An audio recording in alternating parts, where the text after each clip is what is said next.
So we'll begin. We're live. All right. Bob Sylvain, welcome to the podcast. Thank you. I'm really grateful that you're here, and I've been just putting this little project together little by little, and every time I have a guest, I'm just tickled that I get to sit down with this person and find out more about them.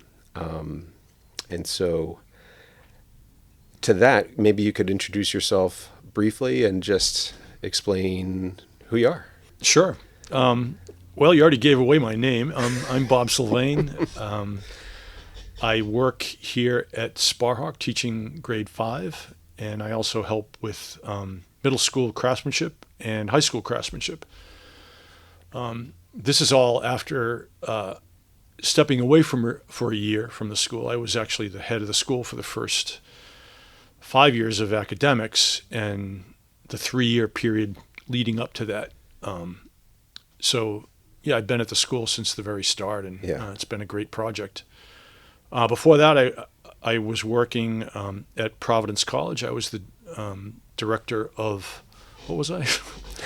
I was the, I don't even remember my title. I was the director of advancement operations. That was it.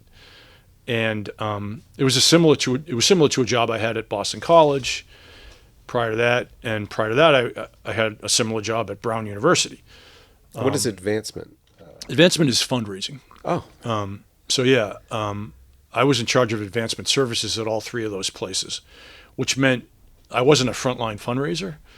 I wasn't out in the field really asking for money, but I was managing a lot of the kind of behind the scenes stuff. So things like researching prospects, trying to figure out who among the new parents who's likely to have some wealth based on their job description or their title or their address or whatever. It's very interesting to me. Yeah. So I had a team of people who would research that kind of thing. Yeah. And they would check databases to find out if anybody owned a private airplane or, public filings from companies, their quarterly filings, if someone was an insider, and they were issued, shares in a company, that kind of thing. Clues all over the place. Yeah, there's a lot of information actually available. So researching that, also assigning potential prospects to our prospect managers. So we had fundraisers. I would help figure out who should be assigned to this particular region or this particular person, whatever. Yeah. I also was in charge of stewardship, which meant, thanking people after they made a gift, organizing dinners to thank donors, putting together treating them well. Yeah. I mean, just making sure they knew we were grateful for their support. Of course, absolutely. That seems like such a vital role, and yet I've never thought about it before. Yeah. The need for organizations to have friends like that. That's right. Yeah. So all in all, it was a great experience, especially if you want to start a school at some point. Being involved with fundraising is definitely an inside track to one of the most important jobs that you have when you start a school. So I did that for about 15 years. Before that, I worked for a chain of movie theaters. I worked for National Amusements for about 10 years. They were the 6th largest exhibitor in the country. They owned about 1,000 screens around the U.S. And while I was there, they started operations in Latin America. And I could speak Spanish, at least rudimentary Spanish, whereas no one else there could in the headquarters. So I got to go to South America quite a bit and help hire local accounting firms, local law firms, open theaters, import theater equipment, that kind of thing. So that was fun. That sounds adventurous. Yeah. Awesome.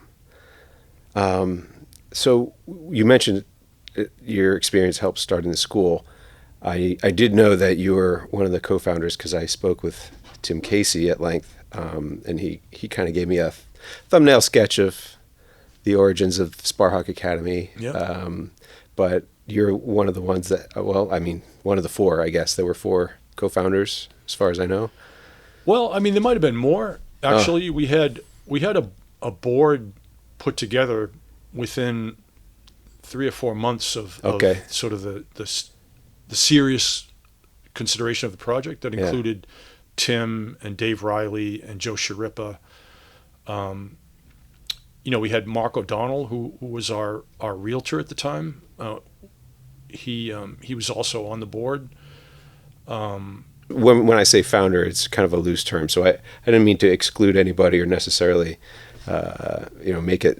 It's just that the four that you mentioned, Dave Riley and Joe Sharippa and Tim and you, sounded like you guys were just like getting together as friends and said, do you know what this area really needs and what's important for families that we know and things like that. So yeah, that's right. That's I just think that's amazing to bring something. I mean, once you have a board, it's like a lot of people are signed on to the idea, but the idea itself and when to do it, when to push for it, seems like that was something that you guys just felt. Maybe if you could explain how that came to be. That's an interesting thing to me. Yeah. Well, I mean, besides working in development, which, as I mentioned, is a great background, I was also running a summer camp that Opus Dei sponsors. Is that Sebago? Sebago Leadership Camp. So 3 of us had started Sebago about 10 years before we started on the school, including Dave Riley and I and Jim St. Thomas, a guy down in Rhode Island. Okay. And we were having a good run with that. We were up to about 100 kids in the camp. So at the end of each year, I would always sort of do a debrief with the boys who were helping to run it. We used high school boys as counselors, and we had about 100 campers, mainly middle school kids. And at the end of the year, we debrief the year. And I would always look around. I'd always tell myself, we're renting a campsite. I'd rather just own a place, right? Instead of giving away $50,000 a year to the Boy Scouts or to the YMCA, let's just see if we can find our own place. So I always kind of looked around at the end of a summer camp for big properties kind of in the area that I thought maybe, and in 2015, I found a 26-acre property that belonged to Kurt Schilling. Really? In Red Sox pitcher. Sox pitcher, yeah. It was his home. It was his family home. Oh, wow. He had bought it from Drew Bledsoe. Oh, no kidding. And it was less than a mile from the Montrose School. And it was clearly not going to work for a summer camp. But I knew that some of these guys had been talking about a boys' school. And they had explored even the idea of starting a high school. And they figured out, this isn't the right time. But I figured, hey, I'll at least alert them about this property that's so close to Montrose in case they want to pursue it. So I did, and we decided, let's go look at it. So I got involved, Mark O'Donnell got involved, Tim and Joe Sharippa and Dave were already involved. We went to look at this place, and it wasn't going to work for a school either. But that sort of got us going, hey, let's keep looking, And then at that point, we started talking about, well, why don't we look at doing an elementary school instead of a high school? Because we had friends working down at Western Academy, another school, like one of our brother schools. We really have 3 schools around the country that are brother schools. The Heights in Potomac, Maryland, Western Academy in Houston, and Northridge Prep in just outside of Chicago. And they all have a different model, but Western was grades 3 through 8, and the Heights was grades 3 through 12. So we thought, well, instead of trying to do the whole shebang or starting with a high school, because it's a super competitive high school environment in Boston. Yeah, definitely. Let's just look, let's see what we can do with 3 through 8, because we could be pretty different. We would be all boys. There aren't many all boys elementary schools around. Yeah. We'd be an all-male faculty, and that would be completely unique. The association with Opus Dei would be really powerful. Yeah. Close to Montrose would be great. And we knew a lot of families because of the camps. So we said, let's give it a shot. And so we started looking around, and about a year later, we found this property that we're on now, Sparhawk Academy. We didn't have any money, really. Yeah. But we had raised some money. We had raised about $1.5 million. So we had enough money to put down a down payment, but we didn't have the credibility with the banks to secure a mortgage unless we had somebody guarantee the mortgage. Right. So we actually had two benefactors step forward and guarantee our mortgage, put themselves on the hook in case we failed. That's huge. That was huge. And so with that, bless them. So with that, we were, we knew we had a property. We knew we had some families. We had started recruiting teachers. We knew we had some potential teachers. We had some success raising money, and we knew that once we had, a better idea of where we'd be, and we could show people this place, it would help us. So anyway, we figured let's go for it. Wow. I mean, it's stunning how far it's come. I mean, every year it seems like the school's like reinventing itself or building on its successes, and it's getting more refined. You've added the 9th grade this year. I don't know. I'm very impressed with the whole school. Always was since I first stepped foot on the property. And I was just talking to Tom, and explained, like, as soon as Demetra and I came here, we were not really looking for a school for our kids. But Jonathan, we had enough with our public school system. Mm-hmm. And I knew about this place through Raymond LeGrand, who I met, which is a whole other story. But we came here, and it was just like everybody we met, the grounds, just seeing the boys during a day of school, it was like transporting you into just a place of beauty and truth and goodness. I mean, yeah. That's what this place is to me. And I think a lot of people feel that as well. There's just so much goodness here. You have the Blessed Sacrament. People can visit. You have Mass every school day. Yeah. That was important to us. I actually know the story of you and Raymond. Okay. Because I recruited Raymond to come here. He was like he was part of our original faculty. Yeah. And, it was kind of interesting because we were pulling guys who weren't really credentialed teachers. A couple were. The original faculty, John Paul Lechner, had been teaching at the Heights for about 10 years.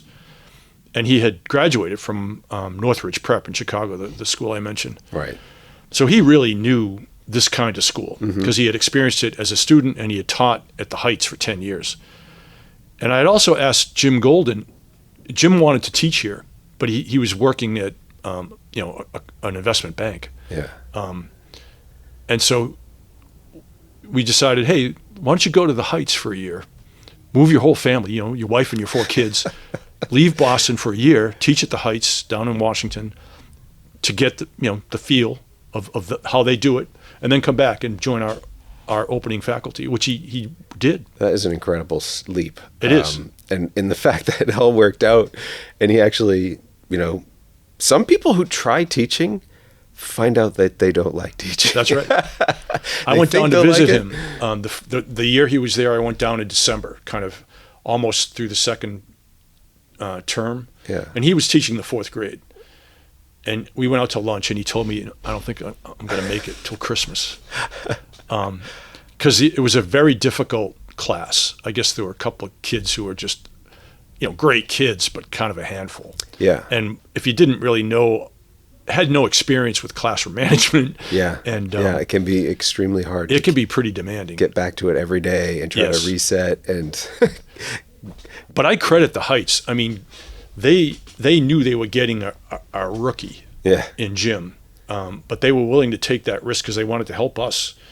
And in particular, the head of the lower school at the Heights, Colin Gleason, was just so great with Jim, helping him see that, hey, you're making progress, you're doing better, don't give up. And by the time the spring rolled around, he was doing great.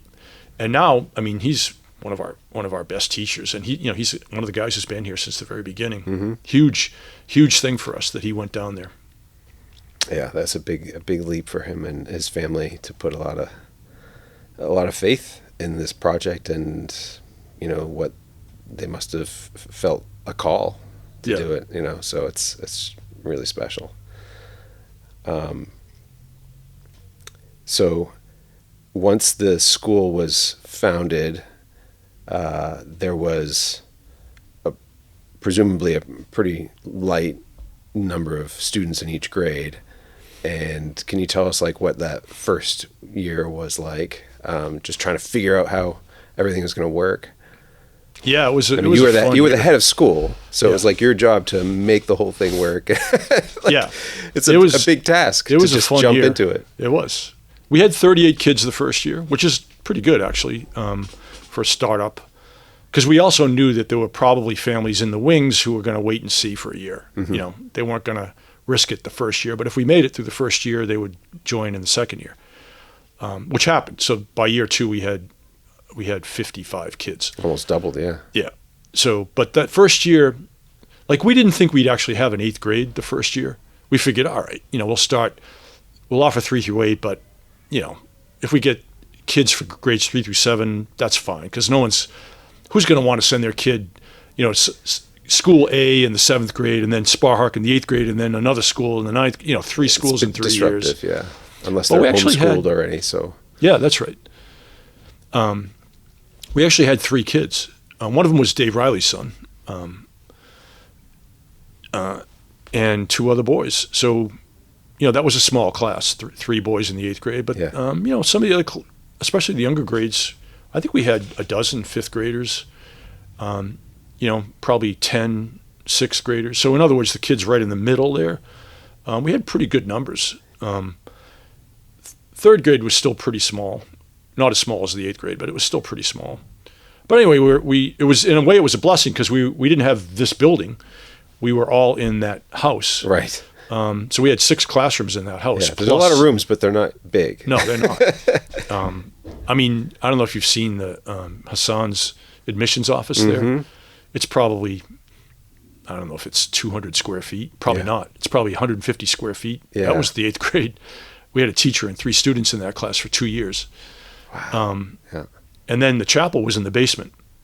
Was it? So we had all 6 grades plus a chapel, plus all the administration on the 2nd floor in that one building.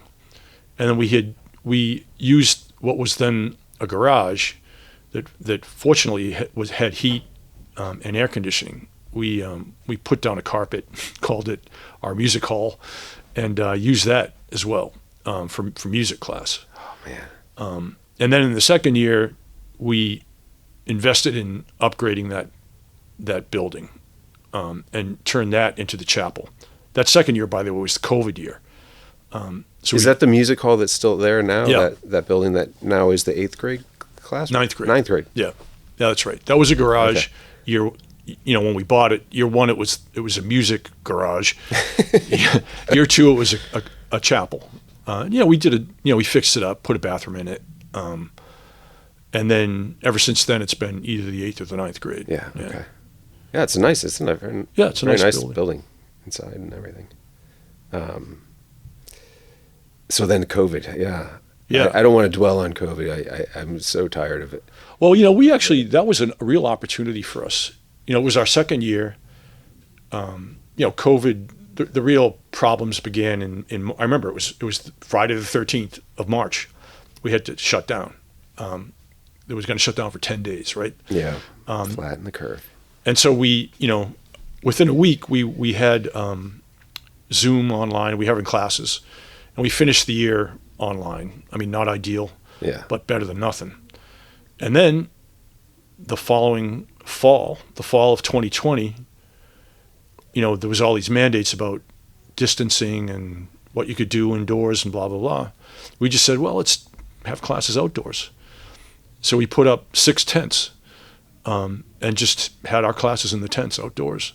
So we were in person. Yeah, that's amazing. You didn't have to wear a mask because we were outdoors. So we tried to just create as normal atmosphere as possible. I mean, given that we were outdoors in tents. Yeah, what an amazing time! What an amazing experience that you guys just powered through it. And you said we're gonna serve these families that have entrusted their children's education with us, and remote learning is it was a disaster. it's not really learning. That was a disaster, and so we fortunately weren't part of it because we had 2 months of it at the end of our second year, but our whole third year we were in person, and because of that, our enrollment spiked a lot. We went up to 66 kids the third year. Wow. A lot of families joined us because they wanted the in-person instruction, and just the playing outdoors and the whole social element of it. Those must have been the healthiest kids in Massachusetts that year. They were outdoors all the time. Getting the sunshine, running around, instruction outside, fresh air. Yeah. That's so remarkable that you were able to do that. That's great. So what year was that? That was 2021 to 22? It was 20 to 21. 20 to 21. Yeah. And then the summer of 21 is when we really got underway with this building. Okay. And it was ready by the end of that school year. So maybe the last week of the year we were in this building. And so I was really delighted that the 8th grade, our original 5th grade class, had been a large class, 12 kids. Many of them were still with us, and they had gone through COVID. They had gone through the tents. While we were building this building, and we had 66 kids, we didn't fit in the house anymore. We actually retrofitted the barn. We were using that barn as 2 classrooms. That's right. I remember taking. We had a family help day, and we were taking all that stuff out. That was a lot of work put into making those classrooms. Yeah. They probably served an important purpose, but it did. There's a lot of work to take out too. But it was kind of fun because it was fun.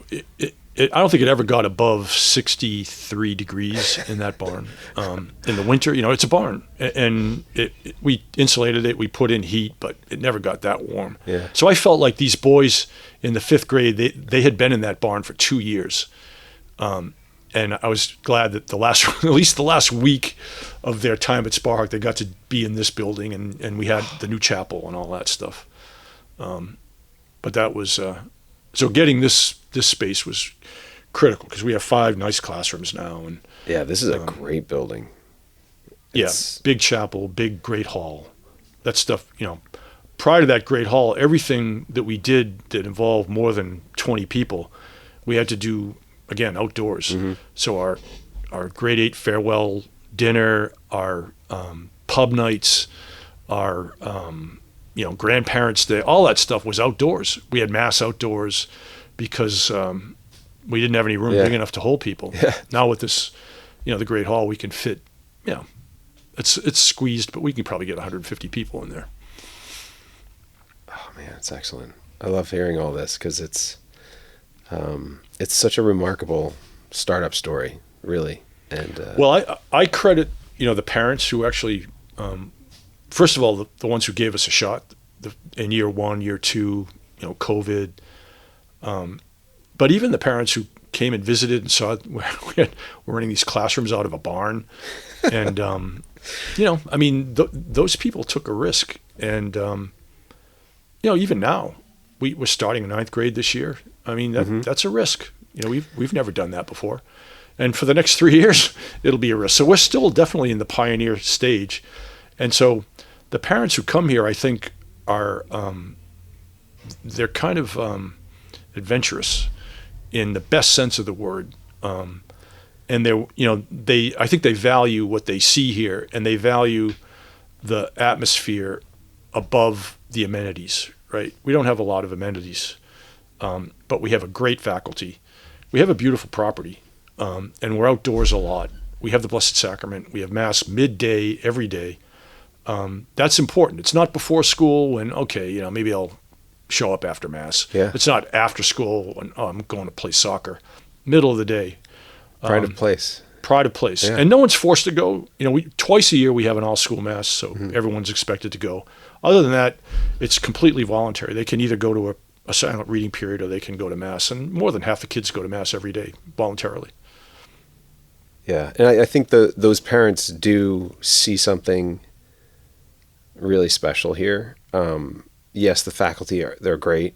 Administration, the way that the school is run, the priorities, the fact that you do have the chapel and you do have mass, like that just says a lot Yeah. about what the parents are gonna, what they're getting into, Yes. and it's so welcome to so many of us that, I want to do everything I can to support the school because I've kind of like awakened to the possibility of education. And another thing about Sparhawk is that it's part of its mission is to help parents become better parents or learn about becoming better parents, and offering a lot of opportunities for that. Enrichment, there's family enrichment. No, that was weird. That was funny. It hasn't happened before. No. Well, this is That's what happens at a school, I think this is my second time up here doing this with the studio as I have it now. Yeah. So there's going to be a lot of firsts, I'm sure. As I was saying about, the way that my whole understanding of educating your children, it's changed a lot. I mean, I used to think, I'm working hard. I go to work every day. My wife is managing the home, and we send our kids to the public school. Like the public school has, at least in this state, it's shifted a lot from what I was used to. Yeah. And shame on me for not being more aware of it. But I think that there were other factors that have affected my life, starting with meeting Raymond, and he told me about Opus Dei. And I've started little by little kind of getting more involved and participating more in the way that Opus Dei lives, being, having more of an interior life, going to mass and confession more regularly. I mean, these things didn't really strike me as what I should be doing. Mm-hmm. And then I realized that there are a lot of people that they're living a true Christian life, intensely and intentionally. And I've started just kind of being drawn to that more and more.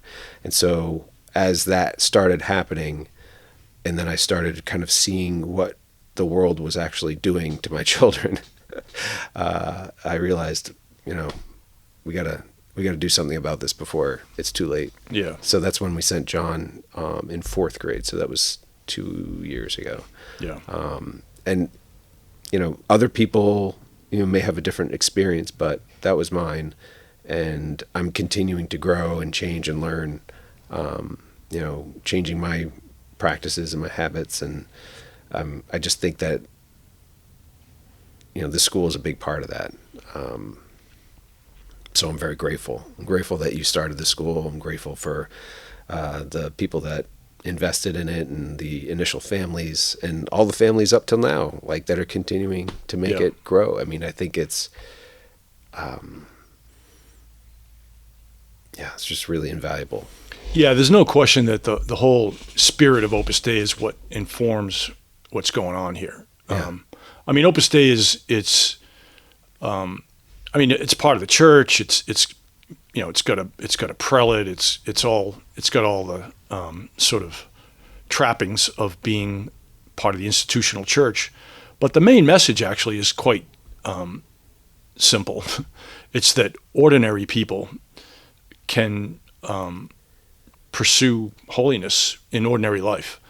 And that's something I think was always, it's always been true in the church. The church has always promoted that, but not in kind of a decided way, not in a, kind of specifically, hey, lay people, ordinary Catholics can find holiness in their ordinary life. You don't have to be a priest. Mm-hmm. It's good to be a priest, but you don't have to be a priest. You don't have to be a nun. What you do have to do is try to offer what you're doing to God, which has a lot of carries with it a lot of implications. If you're going to offer it to God, you should try to do it well, right? Yeah. And therefore, a school of the work, like Sparhawk, should be well done.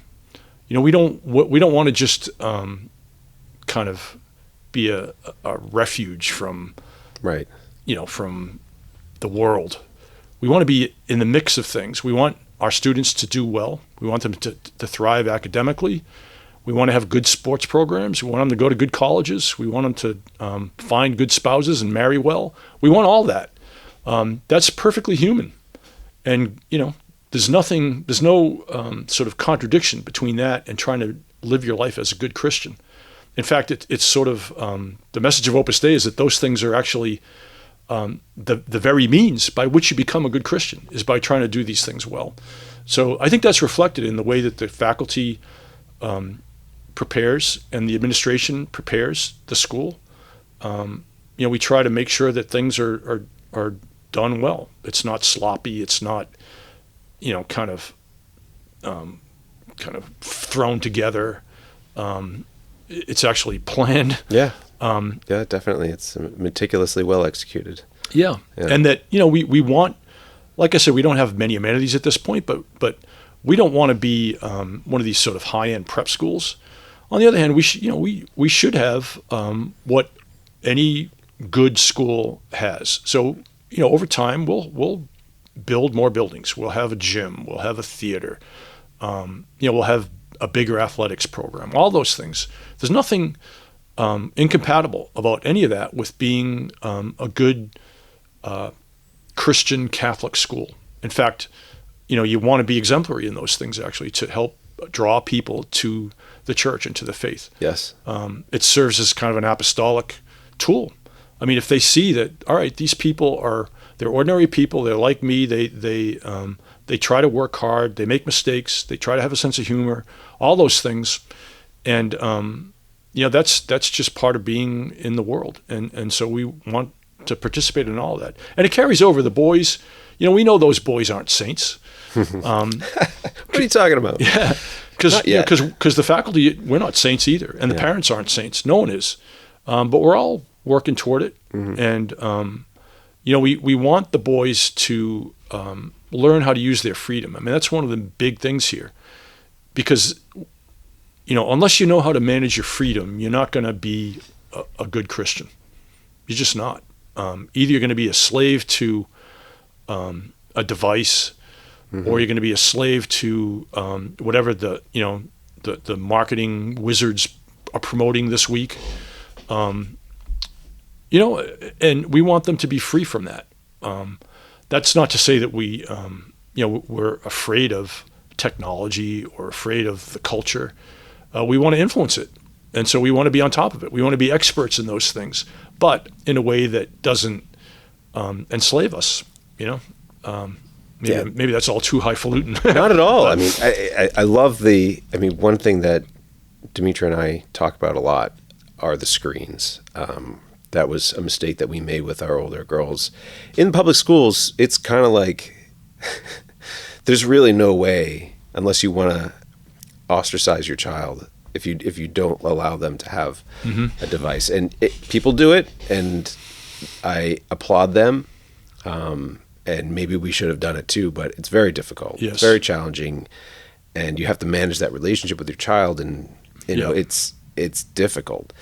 But here, that's not an issue, and I think that more and more places really ought to get on that bandwagon of let's just keep them out of the schools at the very least. Yeah. If you don't want to keep them out of your children's hands permanently, but at least out of the schools, because there's so much peer pressure and there's a distraction, and I mean, nothing good comes from that. And I remember also learning, like, people would say that, the digital generation, they're digital natives, and they, like, this is how they're. I think it's all hogwash. I think it's terrible. I think the people that utilize technology most well and the best are the ones that learned it well after growing up with it. And I think that's because you see it for what it is, which is a tool to be used for specific purposes. And, if I ask my kids to find something, research something, navigate us somewhere, like my daughters who have had phones for years, they don't know how to do any of that. Right. Yeah. So what exactly, and I'm saying that kind of tongue in cheek. I mean, they do, but the amount of utility that a mobile device or a computer has is largely lost on the people who grow up with it as a matter of course. And, they're kind of, what I'm trying to think of the best way to say this. They're immune to its like true uses, I guess. I don't know. They just take it for granted. And I'm like, we should learn from that. We should learn from that and make it, draw it way back again and say, these are specific things that you use for specific reasons. Anyway, at this school, I'm glad that they're nowhere on the campus. Yeah, I think that the whole, the technology brings a lot of good with it. It does. No question about it. I mean, we use the technical tools. We're doing it right now. Right now, yeah. And, the faculty, we all use those tools all the time. And even AI, I find AI is very helpful for a lot of things. Yeah. What troubles me is when it starts to replace relationships. People start deciding, well, it's more convenient for me to just spend the evening cruising YouTube or whatever, scrolling down some social media platform or whatever, and they're not talking to anybody. They have these virtual friends. Yeah, even in the same room with them. Yeah, yeah, and so they're at dinner and they're looking at the screen, or they're in the car, they're on their screen. I was kids at the bus stop when I drive in. I mean, I feel so bad for them. I know exactly what you're talking about. I witnessed the same thing. There's a cluster of 20 kids. They're all on their phone. No one's talking. Yeah. I mean, I over the summer I decided I was going to learn how to play the trumpet. So I've been playing the trumpet, and today I was actually down near the brook playing the trumpet with a mute on it, and I could hear the gym class. I could hear all the shouting and the screaming. Actually, I'm thinking that's really great. Actually, that I'm at a school and I hear kids exuberantly shouting. I'm sure the teacher probably is trying to rein them in, but there's something beautiful about that. That the teacher has to rein them in and quiet, that kind of stuff. That's all great, because the alternative is that you just kind of drug them with these phones, and they're very manageable, or more manageable apparently, but there's just nothing going on. There's no relationships getting built. The other thing, I was listening to I was on YouTube researching a thing called iReel, which is a music app to help you practice a new instrument or any instrument. And I stumbled on this guy who's a saxophone player who was kind of talking about iReel. And he thinks it's a great tool for, basically what it does is it's a backing track. So you can play along with, there's thousands of songs. You name a song, it's there. Okay. So you can play along, and you can learn the chords, and you can change. It's a sophisticated thing. You can change the key signature. It's a substitute band. Yeah. To go along and practice with. Right. So you don't have a full band, but you have a virtual drummer and bass player and piano player, and so you can play along with that. Yeah. And his point is that it's a great tool, but there's no replacement for actually playing with people. Because he kind of laughs at the idea that one of the options on this app is swing. And he says, a robot can't swing. You have to be human to swing when you're playing jazz, to sort of get a little behind the beat or recognize when, to emphasize or when to swell the sound. You can program something to kind of fake it. Yeah. But to actually swing, you have to be human. And I loved that analysis. And I think that that's true of many, many things that people think the computer does as good or better a job. No, it doesn't. You need that human element. Mm-hmm. I saw a survey, a super sad survey earlier this week about how many high school kids identify friends whose romantic partner actually is AI. They identify their romantic partner as AI. I don't know I'm afraid to go too deep into that. No. What do they mean by that? But the whole idea that you're replacing a human relationship with a robot is crazy. Yeah, that's it's very scary. That, I mean, if that happens at scale, what does that do? Right. You know, and yeah, I don't want to get too dark with this conversation. Yeah, there's so many good things to think about, and you know, I think so. I was going to ask you. There's so many things I want to ask you. I love that you started talking about music because I know you're in the Sparhawk band and you play a lot of instruments, but I'm going to have to put that on pause because you had mentioned something before about Opus Dei and how it's a prelature and there's a leader. And I was just reading a book about Ruth Pakulik. Pakulik. Mm-hmm. And so I'm reading this story and in there, I think it's her husband that's doing a lot of the writing that I'm reading now. And he explained it that Opus Dei is kind of like a diocese without a place. It's not attached to a place, but it has kind of a structure like that. And yeah. I thought that was really interesting. I hadn't heard it put that way. But then you were describing how the idea is for Christians to become holy in their ordinary life, and Saint Jose Maria Escriva founded it in 1928, if I'm not mistaken. I've just read this last night, so I'm like, yeah, I know this. Anyway, I wonder if it was like kind of a response or a reaction or an inevitable development after, you know, Industrial Revolution and World Wars and like the modern age, because I think the church was different. And I don't want to go too philosophical, but it's something that struck me. I wanted to know what you think about it, because I feel like there are so many Catholics, at least in this country, that are similar to me, where we were raised in a pretty strong Catholic family, but we had Mass and we went to confession once or twice a year, and it was, you know, our CCD education. Looking back on it, I don't think it was worth the time that people spent putting it together. It was just, there wasn't a lot there, and that must not have always been the case in the church. But somehow in America, or at least in my region, like things kind of fell apart. And then as soon as you are introduced to somebody who's really practicing their faith strongly, and, you know, like a member of Opus Dei, or you just kind of like, wow, there was something missing. And like, at what point did that something go missing?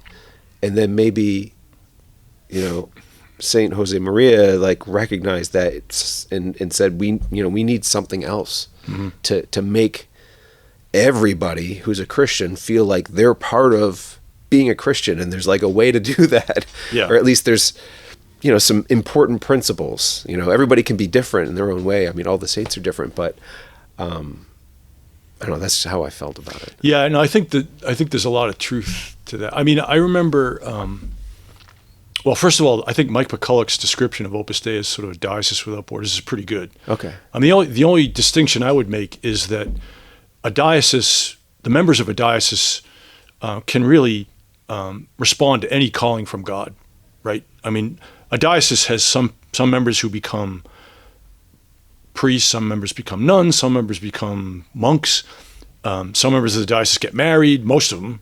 Right. But within the diocese, there's the full spectrum of Catholic vocations are available. Within Opus Dei, that's also true, except for the religious vocation. Because Opus Dei is explicitly aimed at lay people, a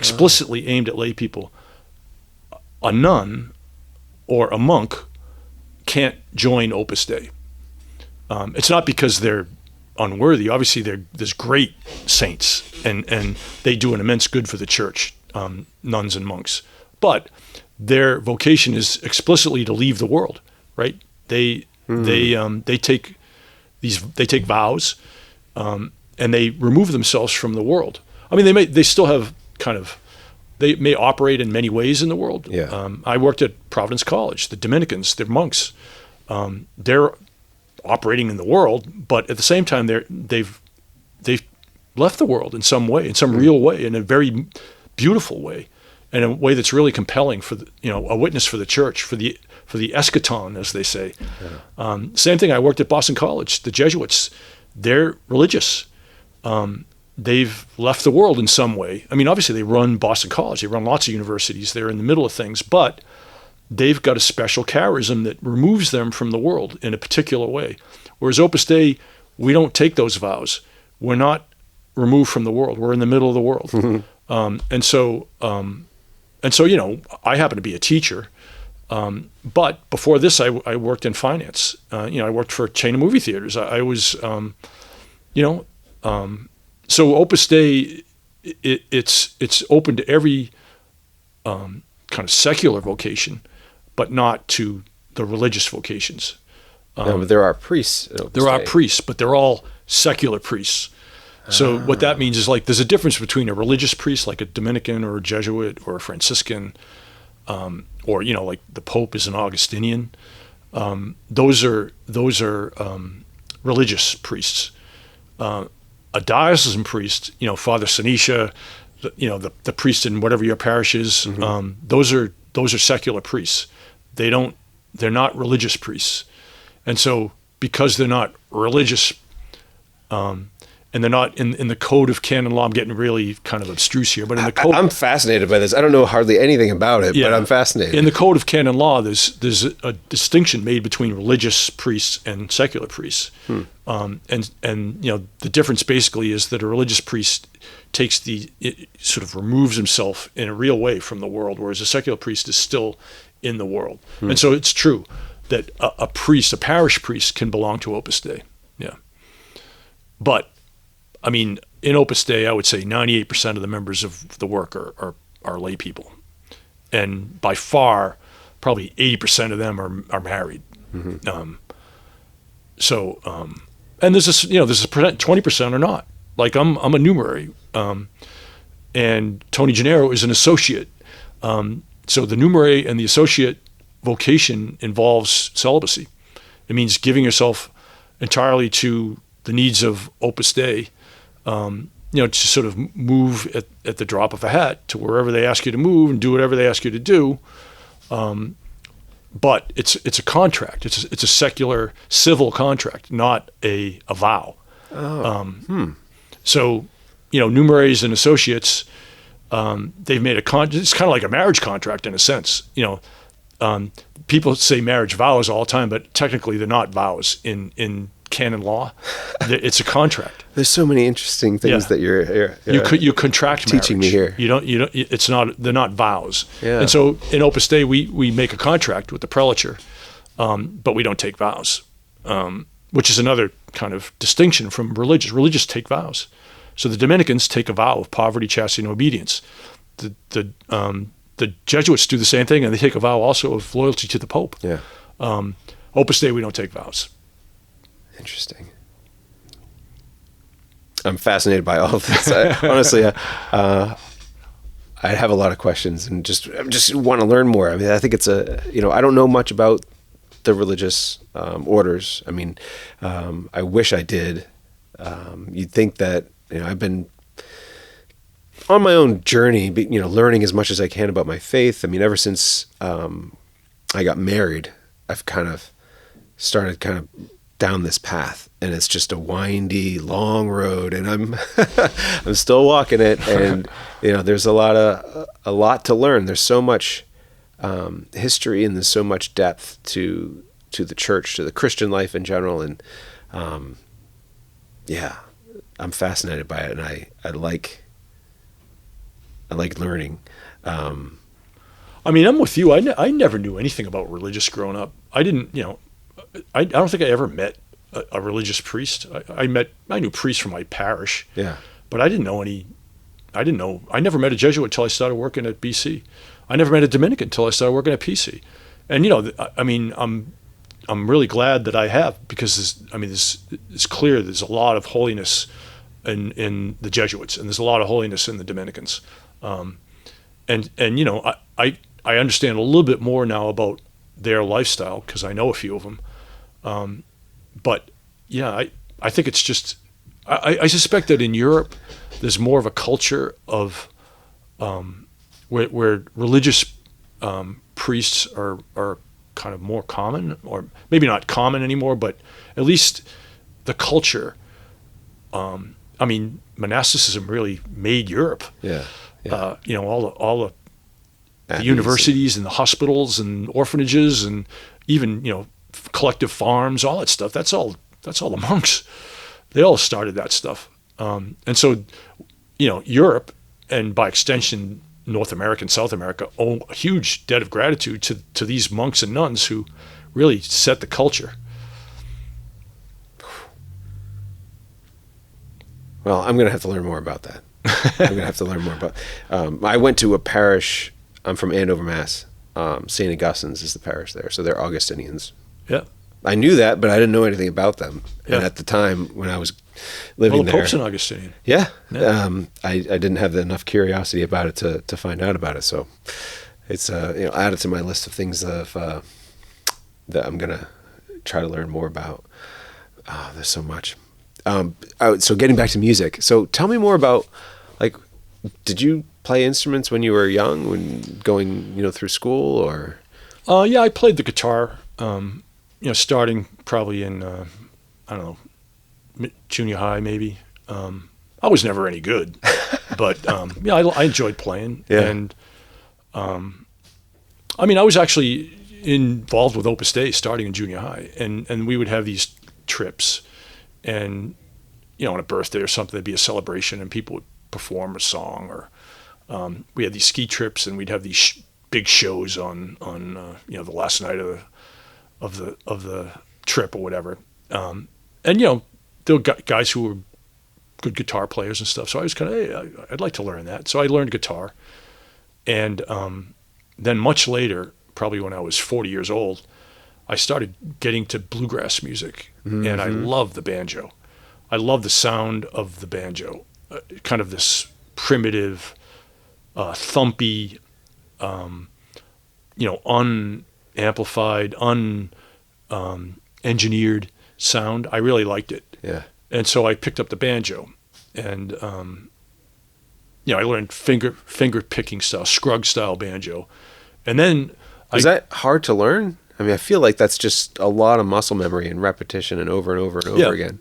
Yeah, pretty much. there's basically 4 rolls that you learn. There's a forward roll, there's a backward roll, and there's a mixed roll. So it's muscle memory. I mean, the left hand is like the guitar. I mean, it's tuned almost like a guitar. Yeah. A banjo's 5 strings, but one of the strings is a drone. You never really fret it. It's just that's the short string. It's like a bagpipe drone. But the other 3 of the other 4 strings are tuned just like a guitar. So if you know guitar chords, you know 3/4 of the chord on the banjo already. And you can tune it different. You can tune it like a guitar if you want. And then I picked up clawhammer, which is playing the banjo without picks, but with the back of your fingernail, which is even older than bluegrass. Sounds old, but bluegrass is even older than that. Are these old time songs, mostly kind of mountain music from the Appalachia, kind of rooted in, the blues, so kind of African music, but also rooted in Celtic music, because a lot of the Appalachian people came from Ireland or from Scotland. And so I got into that old time music, which is the root of jazz also, because jazz shares that sort of root of the blues, and so I started getting more interested in like old time jazz also, and that's why I picked up the trumpet. Figured partly for that reason, partly because here at Sparhawk we got some really talented musicians. Ben Hood is a great fiddle player. Yes, yeah. Jim Golden's a great guitar player. We have a number of parents who are really talented. Cindy Bishop, Tom Keefe and his wife Maggie are great singers. So I just, I'm the least of believe me. I just strum. I play rhythm banjo with that band. But I also knew that now that we're at high school, we're probably going to want to have a high school band at some point. Yeah. If you look at the Heights, or you look at Western or Northridge, particularly the Heights and Northridge, because they both have high schools, the biggest extracurricular at both of those schools is the band. Awesome. More than half the student body plays in the band. So I figured, we don't have anybody here who plays brass really. I want to at least know something about it.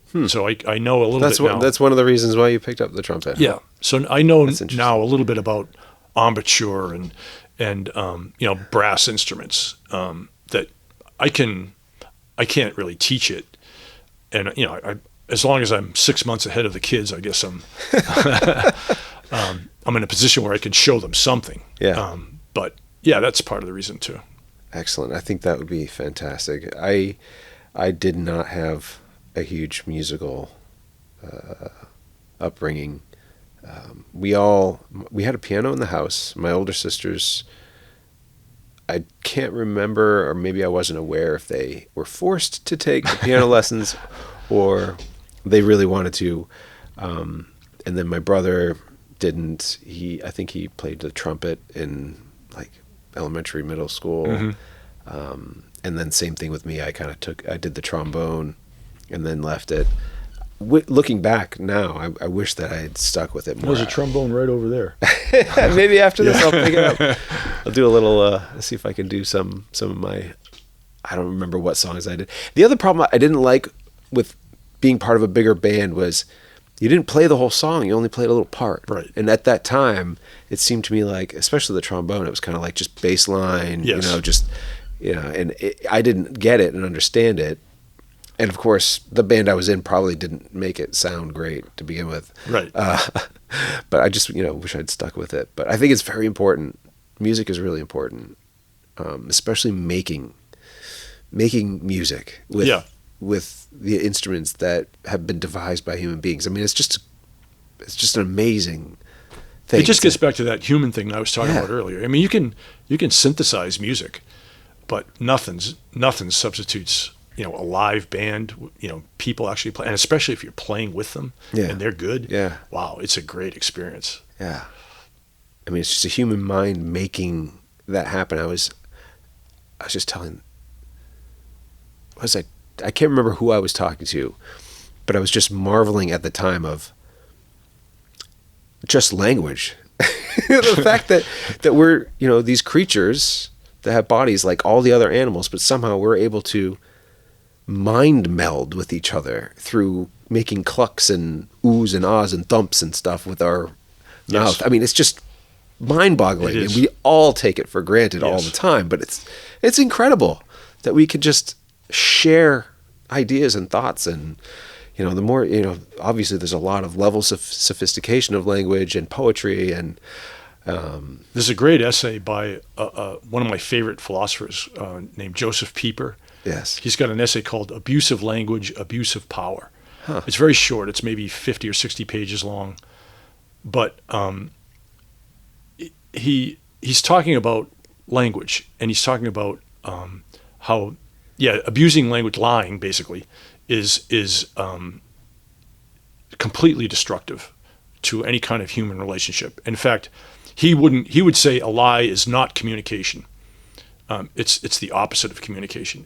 You're not communicating when you're lying. And so a lot of marketing, a lot of stuff that kids are exposed to on or not just kids, adults are exposed to on social media, are just lies. They're just filling their lives with lies because it's not true. It's deceit. It's deceitful. Yeah.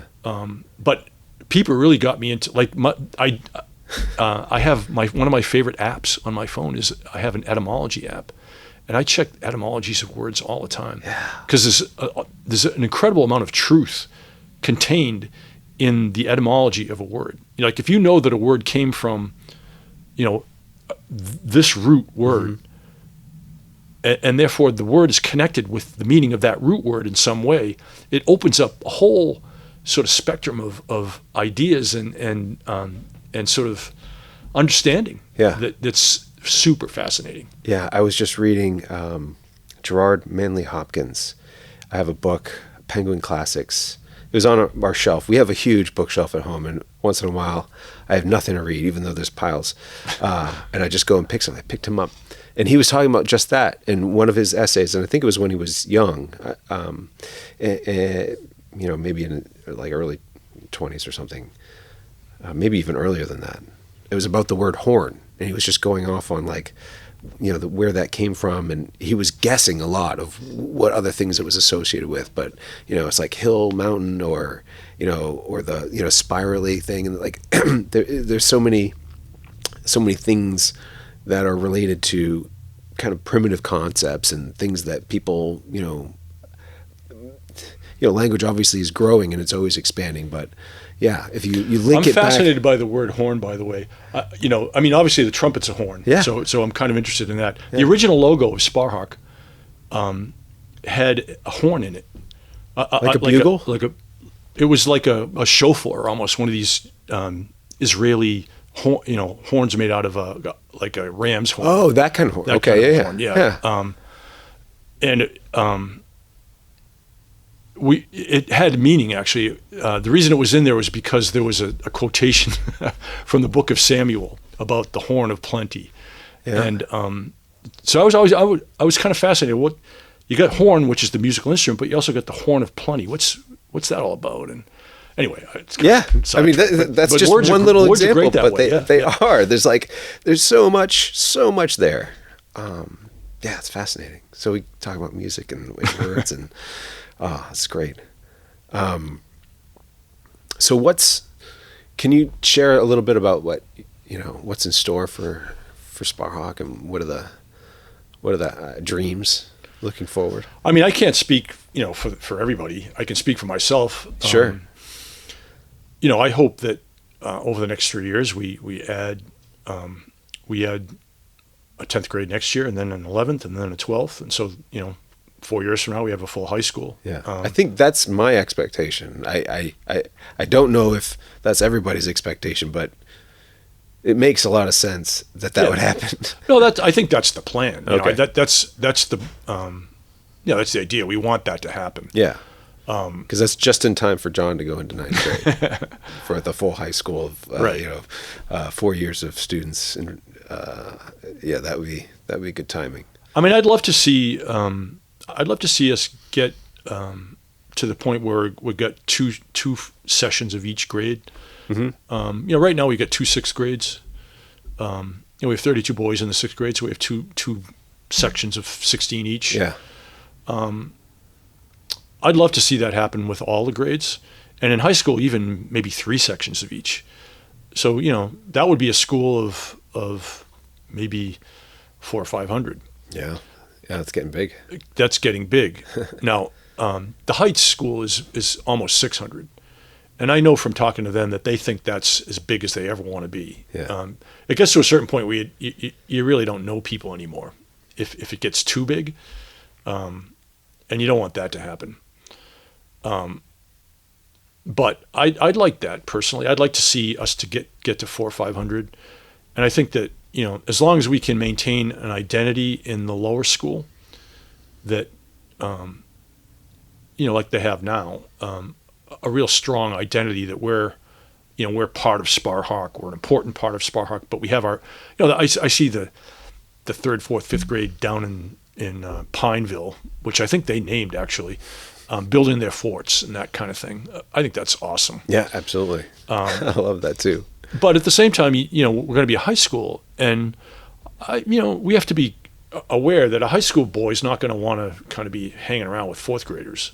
They need their own identity. They need their own space. Mm-hmm. So I think as we think about growing, we have to also think about locating buildings on the property. We've got a nice big property. We have 60 acres, so we can spread out. Yeah.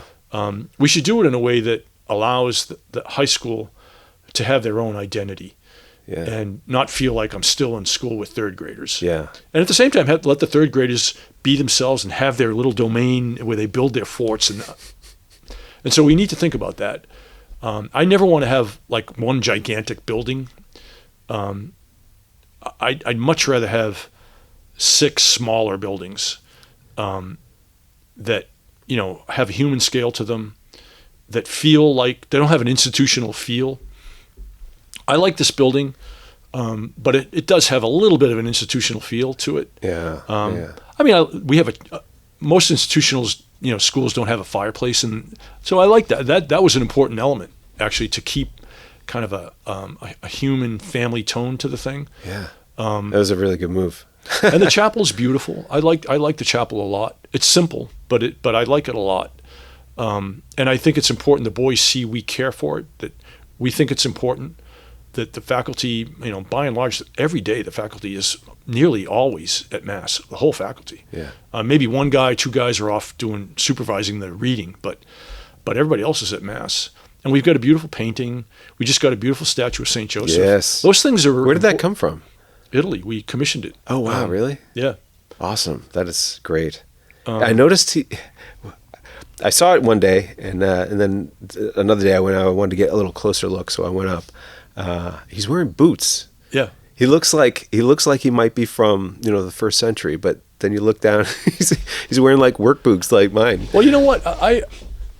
We noticed the same thing. Yeah. And at first, maybe they should be wearing sandals, but the guy was a carpenter or a mason. He's working with stone and wood. I mean, nowadays, if you're working with stone and wood, you're wearing steel cap shoes. No, I think it's definitely appropriate, and it kind of is a very interesting twist on what you'd kind of expect. It's St. Joseph, right? Yes. Right? Yeah. So it's like, but he's wearing boots. Well, again, he's working with stone. He's working with wood. He's going to drop that stuff occasionally. Yeah. I think that a carpenter or a mason back in those days, if he was smart, would say, "I'm not wearing sandals. I'm going to protect my feet." Yeah. And maybe they look more like Doc Martens maybe than he would have had, but I'm pretty sure that he would have had something protecting his feet. Yep. That's definitely a lot of dangerous things going on in work sites, construction and stuff like that for sure. Anyways, yes, I agree. It's beautiful chapel, beautiful. But I think statue. Some of the things we were talking about earlier, we don't have the amenities now because we're still kind of in the startup phase. We don't have a lot of money. We don't want to get out of control. I think that's a good thing, though. I'm going to put it out there and say, picking the specific things, in a piece of art, like there's negative space, right? I think negative space and amenities or what you're talking about, I think that's also important. It's like, that's just not something that's here. Yeah. I agree with that. I think that there's a lot of value in that because it allows you to accentuate the things that are higher on the priority list. No, I agree with that. Yeah. I don't think we're, like I said, I don't ever want to be one of these high-end prep schools. Yeah. I it's an odd thing to say, but I appreciate that we've always had to kind of scramble for money. I think that's actually a blessing. I never want to be in a situation where we just have more money than we know what to do with. I'm not that concerned that will ever happen, but I think it's a good thing that one of St. Josemaria's big kind of taglines was we should conduct ourselves, talking to the men, we should conduct ourselves as fathers of a large and poor family. And I think that's a great aspiration. We should run the school like we're the fathers of a large and poor family, which means that we're a large family. We're open to having lots of kids. Yeah. And that means that some of them are going to be more challenging than others. That means that everything's not going to be perfect. That means that, in fact, sometimes one kid may slow things down. I don't have a problem with that. I think that's a good thing. I think it teaches empathy. It teaches more important things than math. Mm-hmm. So maybe the math class could go faster if we just eliminated the bottom half. But that's not who we are, and I think it's important. I think that without being misers and without being tight with money, it's good to say, well, we can't afford that. Yes, it's good. That's a good thing. Yeah, it allows. On the other hand, I think when I say amenities, I don't mean like a sushi bar. I mean some things we should have. We should have a gym. We should have. Yeah, you mentioned a theater. A place. A theater, I guess, is more optional. I mean, it could be part of the gym. Could be part of the gym. Yeah, it could. A multi-purpose large space. That's right. But I think that if we're going to be a high school and we want to be competitive in sports, we got to have a gym. I don't think we need a swimming pool or baseball diamond. I think we need a baseball diamond. Yes. I think we need, I think we need good fields. I've been pushing for a long time for like a regulation size soccer field, baseball field, because the fact that we don't have home games here really bothers me. We had a home track meet last week. We had a cross country meet, which is great because we have a beautiful campus for that. But I would love to have home soccer games and home baseball games right here, and eventually basketball games, because it brings people to the campus, and it creates that community of parents. Parents need a reason to spend time together. Yeah, that's why we do pub night. That's why we do Sparhawk Oktoberfest, so that parents. You were making this point earlier that parents need this. It's not just about the kid; it's about the family and the parents. And so any chance to get together for a soccer game or a baseball game. So I'm plugging hard for baseball and soccer regulation size fields soon. Excellent. At least in the plan. And everything's got to be in its time, and it's got to make sense. But just having the place to practice, John really loves baseball. He did it in Littleton every summer he could, or every spring he could, and summer. And this is his first season coming up where he's not going to be on his team. And so, is he going to play here? I think he wants to. I don't know how that'll work out. Logistically, things are always difficult for us, but also I don't know if the team's big enough to have. I don't know much about it. Yeah, mostly it's 8th and 7th grade. Yeah. But we've been. this is just another credit to our faculty. We've always had. Right now we got Ben Hood, Paul Everett, Connor Sheehan. Those guys really take the athletics program seriously. Yeah. Which I love. Yeah, it's awesome. Without going overboard, without making it all about the win. No, it's good sportsmanship, but also like sometimes pretty intense. Yeah. I like that. Yeah, it's good. So even I thought, just having like baseball practice without a diamond, kids can go out and practice all sorts of stuff. There's no reason why that couldn't happen. So right. I don't know. Maybe I'll try to get something going for the younger boys who want to be part of the team. But at some point I'll show you. I've got 2 locations already kind of staked out. Oh yeah, you got actually 3. One of them's kind of a shot in the dark, but I got a couple of places where we could easily do a baseball field. Awesome. And I guess depending on what the status of the space is right now, sandlots, they work. It just an open enough space so you can put some bags out there and the challenge is just finding flat ground. Yeah. Because that needs to be an improvement, basically. Basically, we'd have to do earth moving. Yeah, and that's that costs money. Yeah. So we have other priorities right now for that kind of money, but there's some flattish areas. Yeah, flattish. But you'd be surprised, especially for like a soccer field, which needs to be probably 110 yards long. Yeah. 60, 70 yards wide. There could be a 10-foot drop that you don't even hardly notice on that kind of, because that's more than an acre of land. So from one end, like Soggy Bottom, I've always had my eye on Soggy Bottom. There's a 10-foot drop between the ridge of pine trees, kind of on the eastern part of that, and the trees down by the brook. There's a 10-foot drop. Yeah, you don't notice that. Don't notice it, but yeah. Because you're kind of looking down along it, right? Right. So. All right. So what about you said maybe 6 different buildings. So what I think of when I think of the high school versus 3rd, 4th grade, the lower school. Middle school, obviously the middle, but there's a great opportunity here for the school to provide something that's kind of largely been lost, like a coming of age or like a big step. And I know at the end of 8th grade, there's like a trip where the 8th graders go out and they hike the Appalachian Trail, I believe, or something like that. Yeah, they climb the Knife's Edge up at Mount Katahdin. Yeah, Katahdin, right.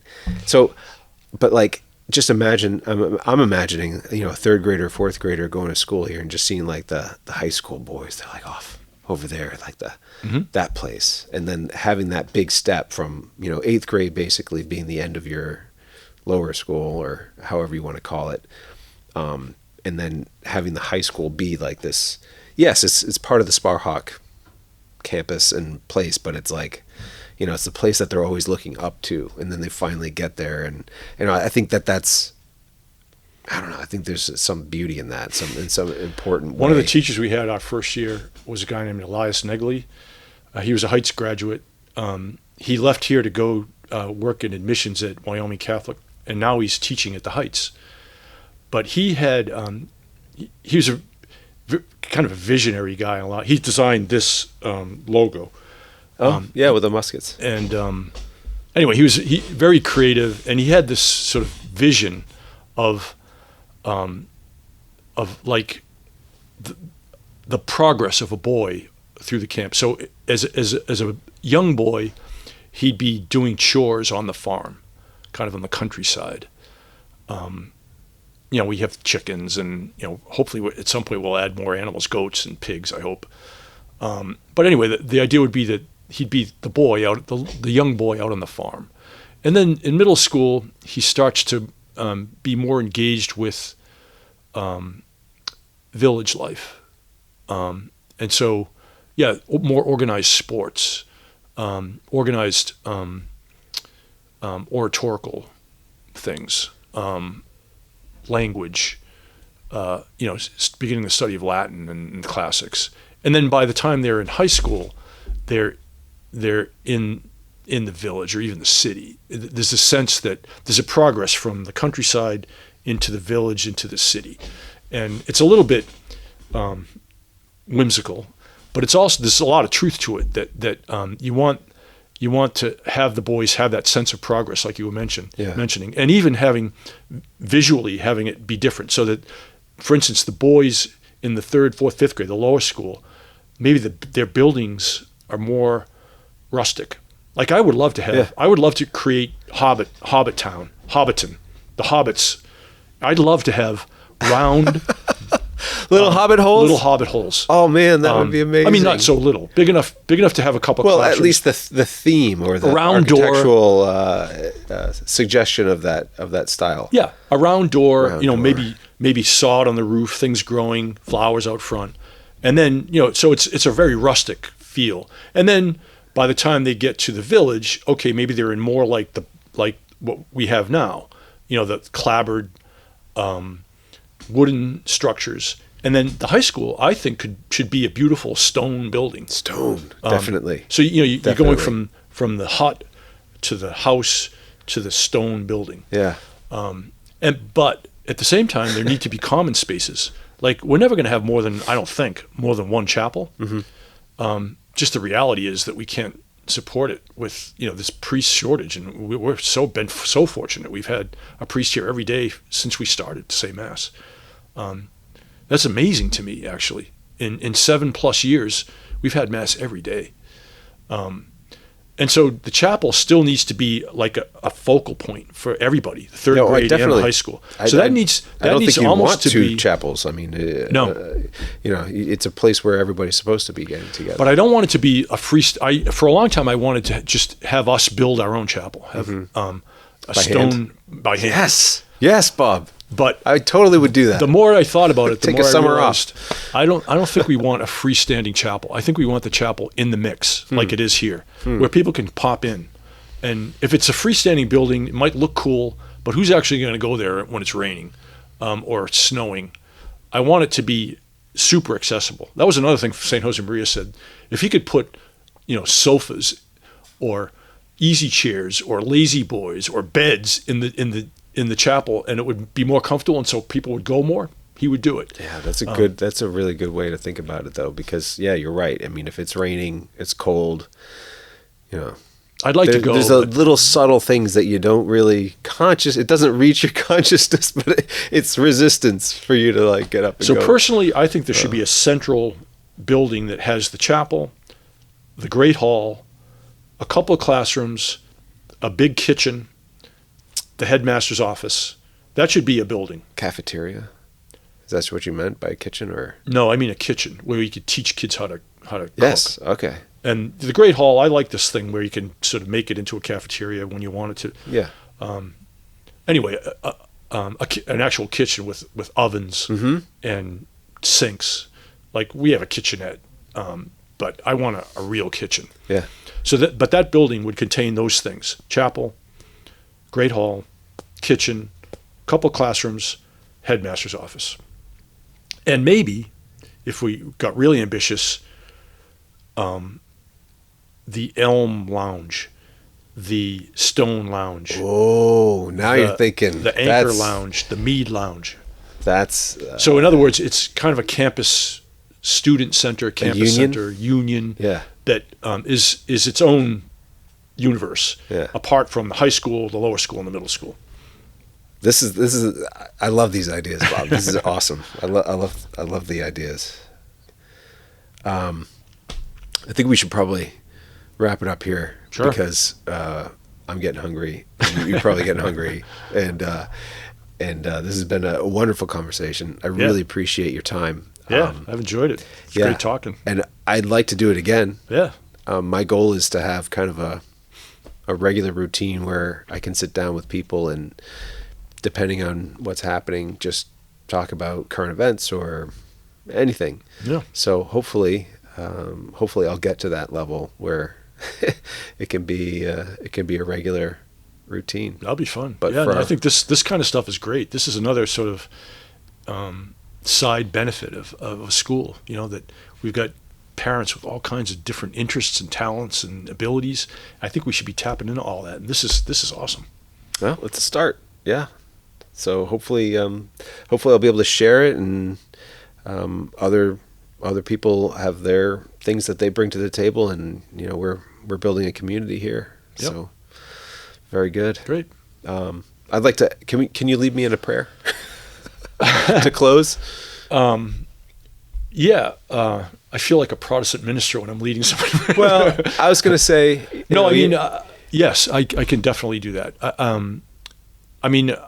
Personally, I'm just so grateful to God for all that He's done for this school, for the people that He's brought together, the people He's allowed me to meet, the problems that come. That we knew that we'd encounter problems when we opened a school. That's the way it is. It's.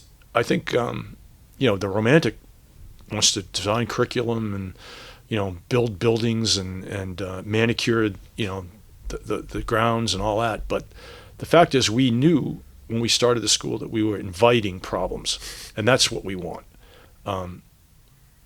because that's where you learn, and that's where you get formed, right? That's where these boys, most of their education comes when they do something wrong, and so the way we react to that is. Anyway, this is supposed to be a prayer, not a lecture. But I'm, it's okay. I'm grateful. It's all good. I'm grateful, actually, for even the problems, because that's where we really prove that this is something that's not just ego-driven, not just a kind of a nice dream, but it's actually helping people. And so I'm grateful for that opportunity, and I'm grateful for the people I've met. It's just been a great ride. So thank you, God. Yes, thank you, God. And thank you, Bob. Yeah, thank you. All right, I'm going to clap it. That's the end. All right.